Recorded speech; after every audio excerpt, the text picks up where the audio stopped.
ओम गणपति नमः। कैसे हैं आप सब लोग? आइए सुनते हैं आज के वैशाख माध्यम के 25वें दिन के अध्याय की कथा। साथ ही में कथा के अंत में सुनेंगे टिप ऑफ द डे। तब व्याध कहने लगे कि हे मुने, पूर्ण भोग वाले मनुष्यों की मुक्ति कब होती है? सृष्टि काल में या अंत काल अथवा स्थिति काल में? सृष्टि की स्थिति तथा संहार काल की मर्यादा कितनी है? शंख बोले, 4 सहस्त्र युगों का ब्रह्मा का एक दिन और इतनी ही रात्रि होती है। इस तरह मिलाकर ब्रह्मा का एक अहोरात्र होता है। 15 अहोरात्र एक पक्ष और 2 पक्षों का एक मास होता है। 2 मास की एक ऋतु, 3 ऋतुओं का एक अयन और 2 अयन का एक वर्ष होता है।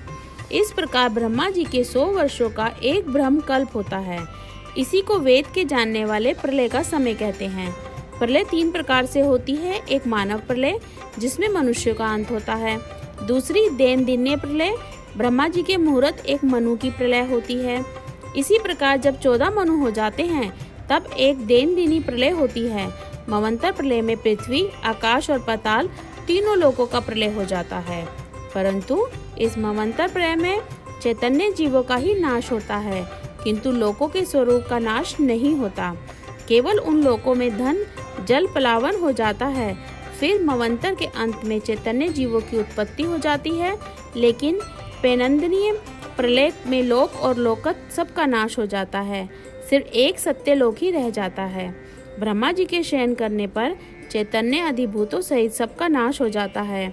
कोई कोई तत्वाभिमानी देवता और मुनि बचे रह जाते हैं तथा सत्य लोक के शयन करने पर भी रह जाते हैं, जो कल भर सोते रहते हैं। फिर रात्रि के समय समाप्त होने पर ब्रह्मा जी पुनः सृष्टि की रचना करते हैं।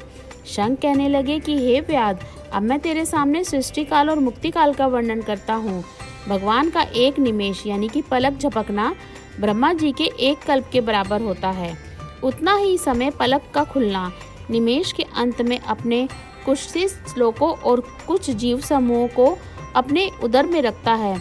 उनमें से कितने ही सृजन योग्य, कितने ही मुक्ति और कितने ही ऐसे होते हैं जिनका लिंग देह छूट गया है।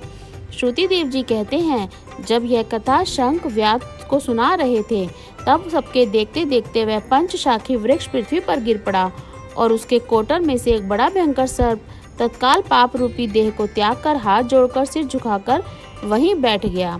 यहीं पर वैशाख माध्यम के 25वें अध्याय की कथा समाप्त होती है। आइए जानते हैं टिप ऑफ द डे। तो आज का टिप है कि गंगा जल को आपको हमेशा तांबे के बर्तन में ही रखना चाहिए। प्लास्टिक में तो बिल्कुल भी नहीं रखना चाहिए। वही जो है गंगा जल शुद्ध रहता है। बोलिए ओम नमो भगवते वासुदेवाय नमः।